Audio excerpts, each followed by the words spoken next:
E Deadpool 3, que tá virando quase um Vingadores Ultimato. Esse filme vai ser um negócio absurdo, mas nós também temos informações de cenas pós-créditos de Flash e outras coisas aí que valem a pena conversar. Olá, como vai? Tudo bem? Eu sou o Miguel Loquia. Vamos começar mais um Diário Loquia aqui, aquele compilado de notícias e rumores. Tem muita coisa pra gente falar aqui e eu queria começar num que tá quase virando um quadro aqui já, que é o Desmentindo Rumores que se espalharam nos últimos dias. Você foi alcançado pelo rumor de que o elenco de Quarteto Fantástico poderia desistir do filme de Quarteto Fantástico? Eu comentei nos últimos vídeos aí como o elenco supostamente tinha sido todo escolhido já, segundo alguns informantes aí na internet. Inclusive, os dois atores que mais chamavam a atenção eram Adam Driver como Reed Richards e a Margot Robbie como a Sue Storm. Porém, se espalhou aí que eles estariam renegociando, quase desistindo dos personagens com a Marvel, porque eles teriam descoberto que a Marvel queria pro papel da Sue Storm inicialmente outra atriz, a Emma Stone, e teria oferecido para ela 20 milhões para interpretar o papel. A Emma Stone teria recusado isso, e quando os atores descobriram que, peraí, a Marvel ofereceu essa grana toda para ela, a gente precisa renegociar, a gente precisa receber mais por esses papéis. E isso teria causado um caos nos bastidores. Isso tudo no mundo dos rumores, né? Pois bem, essa história teria saído do grupo do Discord do informante bem conhecido pelas interwebs, aí o Daniel RPK. E aí o que fizeram? Foram direto no Daniel RPK, mandaram uma mensagem para ele e perguntaram, pô, essa história é verdade? Isso de fato aconteceu? E ele respondeu que não, era mentira. Então, se você ouvir essa história de que o suposto elenco do quarteto teria pulado fora pedindo salários, já saiba que isso aí foi desmentido, tá?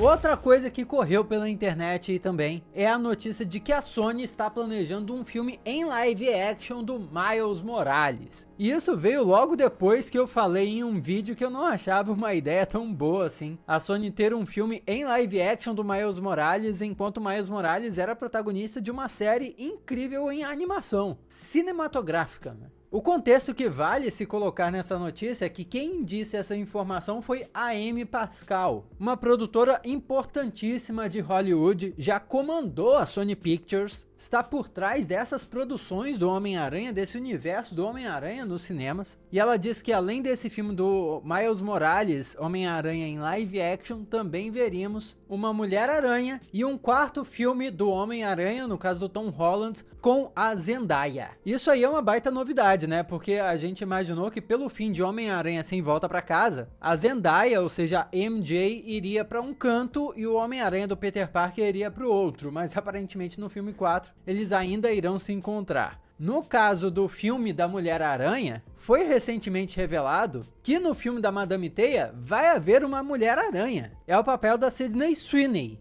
como eu falei no meu vídeo de ontem até. Agora, em relação a esse filme live action do Miles Morales, vou pôr várias ressalvas aqui, porque a Amy Pascal tem um histórico de anunciar coisas que estão em estágios muito iniciais de planejamento. Antes de Homem-Aranha 4 com Tom Holland ter sido confirmado, ela tinha comentado com a imprensa, e isso gerou notícia, que eles iriam fazer uma nova trilogia com Tom Holland. Isso antes do Tom Holland ter assinado, antes da Marvel Studios ter entrado com tudo no projeto. Então, tipo assim, ela tinha planos, a produtora dela tinha planos, mas os outros envolvidos não necessariamente estavam totalmente de acordo ainda. E o Tom Holland, olha que engraçado, em uma entrevista, muito recente até, diz que ficou sabendo disso que a Amy Pascal disse e comentou que ela adora uma notícia, né? Adora uma manchete. Mas vale dizer, ela é tipo a chefe dele e eles têm um bom relacionamento, hein? Na época que teve toda aquela situação da possível quebra de acordo entre a Marvel Studios e a Sony Pictures, o Tom Holland conversou com a Amy Pascal e tudo mais, houveram muitos relatos disso.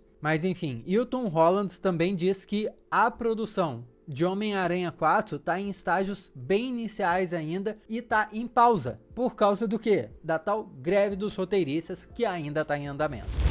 Mas vamos falar de Deadpool 3. Só dá um tapa aí no botão de se inscrever para fazer parte da família Loquia. Deixa o seu like também no vídeo. Adoraria ter a sua companhia com a gente nos próximos dias para a gente conversar sobre as próximas novidades que forem saindo. Mas o que tá acontecendo com Deadpool 3? Nós já sabíamos que esse filme ia ser uma confusão multiversal. O Deadpool, no fim de Deadpool 2, saiu com aquele aparelho consertado do Cable e foi fazendo uma confusão por diferentes realidades, diferentes linhas do tempo. O que no final daquele filme foi um motivo para piada, mas é uma baita ferramenta narrativa para esse terceiro filme explorar o multiverso. E daí as coisas saíram do controle quando foi confirmado que Deadpool 3 teria a presença do Wolverine, interpretado pelo Hugh Jackman. E finalmente nós vamos ter o crossover do Wolverine do Hugh Jackman com o Deadpool do Ryan Reynolds. Mas todos os fãs, todos nós já sabíamos que isso era só um indício de que muito mais estaria por vir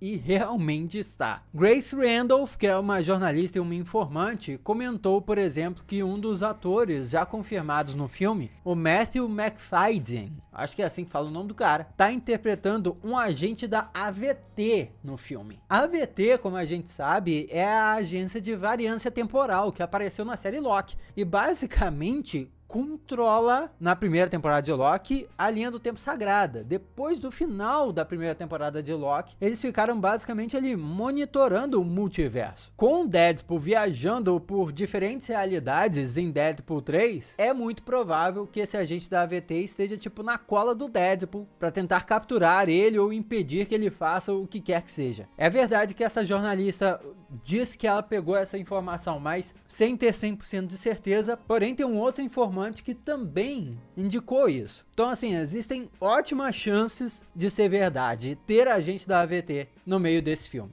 Junto com o Deadpool, acho que a gente pode esperar um retorno do elenco que apareceu em Deadpool 2, como por exemplo o Cable, a Dominó, o Colossus, e junto com o Wolverine, ficou a grande expectativa que voltassem também alguns dos X-Men dos filmes antigos. E agora um informante simplesmente falou que 3 dos X-Men antigos iriam de fato retornar. Basicamente a Tempestade, a Jean Grey e o Ciclope, interpretados pela Halle Berry, a Famke Janssen e o James Marsden.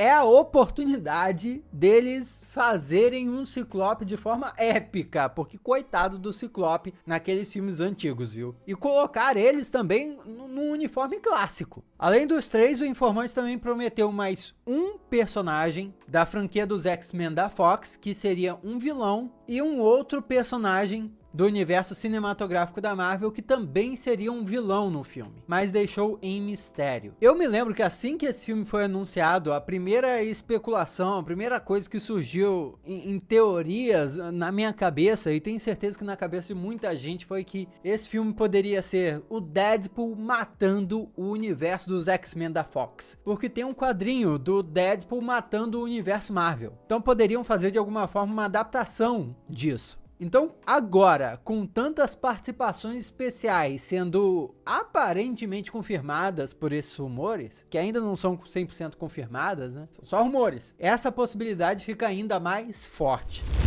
E a Feiticeira Escarlate? Tem umas coisas muito interessantes saindo sobre ela ultimamente, porque a gente precisa concordar que ela teve um momento incrível em WandaVision, que pareceu de redenção, e aí chegou Doutor Estranho no Multiverso da Loucura, um filme que muita gente odeia. Eu gosto muito daquele filme, mas uma coisa eu tenho que concordar: aquele filme foi muito injusto com a Feiticeira Escarlate. E eu falei recentemente que a série Agatha Coven of Chaos, que é uma série derivada de WandaVision, tinha terminado as suas filmagens. Ainda não é certo se a Feiticeira Escarlate vai ter uma participação especial ou uma participação grande sequer na série da Agatha. Mas sem dúvidas, aquela é uma produção que pode pelo menos ajudar a resolver o que Doutor Estranho fez com a Feiticeira Escarlate. vários informantes, vários mesmo, estão pegando de diferentes fontes que a série da Agatha vai pegar elementos e se basear na história do Caminho das Bruxas, que é um arco de histórias que eu até contei aqui no canal na época de WandaVision. Vou procurar o vídeo e colocar aqui na descrição. E também estão dizendo que aparentemente a Feiticeira Escarlate estaria no Caminho das Bruxas. O que é esse Caminho das Bruxas? Nos quadrinhos, é uma dimensão que só pode ser acessada por bruxas. E a Wanda acessa esse lugar em busca de respostas sobre anomalias que estavam acontecendo com a bruxaria. Agora, no universo cinematográfico da Marvel, isso pode ser adaptado de qualquer forma, já que no final de Doutor Estranho no Multiverso da Loucura, ela acabou aparentemente morrendo. Mas a gente sabe que ela não morreu com um mero desmoronamento de montanha, né? Fala sério. É a Feiticeira Escarlate, pô. Outra coisa muito interessante também é que nos quadrinhos onde o Caminho das Bruxas apareceu, a Wanda estava justamente numa jornada de autoconhecimento. Estava reaprendendo a ser uma heroína, depois de se perdoar pelos erros do passado. Que olha só, coincidentemente, um caminho, uma trajetória que ela pode seguir agora no universo cinematográfico da Marvel também. Depois de tudo que ela fez em Doutor Estranho no Multiverso da Loucura e até em Westview também, nos acontecimentos de WandaVision. Eu espero que a nossa querida Wanda ganhe justiça e se torne uma heroína poderosa como ela mereça ser. Como ela merece ser. Olha, vamos falar sobre a pós-créditos de Flash, tá? Eu não assisti o filme ainda. Se eu tivesse assistido, assinado um embargo, eu não estaria podendo falar nada. Mas, aparentemente, tem pessoas que viram aí, estão comentando o que possivelmente seria a infame cena pós-créditos. Segundo algumas descrições, a cena pós-créditos mostraria... Cuidado com possíveis spoilers, tá? Eu tô avisando, por isso que eu deixei aqui pro final. Mas enfim, a descrição mostraria o Barry Allen conversando com o Aquaman do universo do Zack Snyder, o Jason Momoa, e explicando que em vários universos o Batman representa a mesma coisa, mesmo sendo diferentes pessoas. E daí o Aquaman pergunta, e sobre ele? E daí o Flash, né, o Barry conta que não, o Aquaman é sempre ele. E aí o Aquaman cai no chão, pede mais cerveja e o Flash lamenta por não ficar bêbado, já que o metabolismo dele é mega acelerado. Mas enfim, essa conversa me deixou e deixou todo mundo que ficou sabendo dessa descrição com um baita... Gente, que isso? Com uma pulga atrás da orelha. Como assim, em todo o universo, o Aquaman é sempre o Jason Momoa? Isso é um indício que no novo universo cinematográfico da DC, o Aquaman vai continuar sendo o Jason Momoa? É isso? Essa cena pós-créditos está confirmando a escalação do Aquaman do próximo universo compartilhado pra gente. Outra possibilidade que também surgiu é que simplesmente poderia ser uma cena para lembrar os fãs que o filme do Aquaman tá chegando aí. É um dos próximos filmes da DC, programado para o final desse ano, logo depois do filme do Besouro Azul. O filme do Besouro Azul parece que vai ser independente disso tudo, desconexo do antigo universo cinematográfico. Não sabemos se ele vai estar conectado ao próximo universo cinematográfico que vai ser estabelecido pelo James Gunn. E esse novo filme do Aquaman, Aquaman e o Reino Perdido, segundo o diretor dele, o James Wan, foi feito para ser isolado do universo compartilhado da DC também. Olha só, é uma situação bem confusa porque, tipo, essas produções não sabem se elas vão integrar o futuro compartilhado dos cinemas ou não. Então existe um esforço para serem o mais desconexas possíveis. É o que me parece. Comenta aí o que você achou disso tudo, vamos trocar uma ideia a respeito. Aqui do lado tem outros vídeos que você já pode assistir. Muito obrigado pela sua companhia fenomenal. Sou Miguel Loquia e a gente se vê na próxima.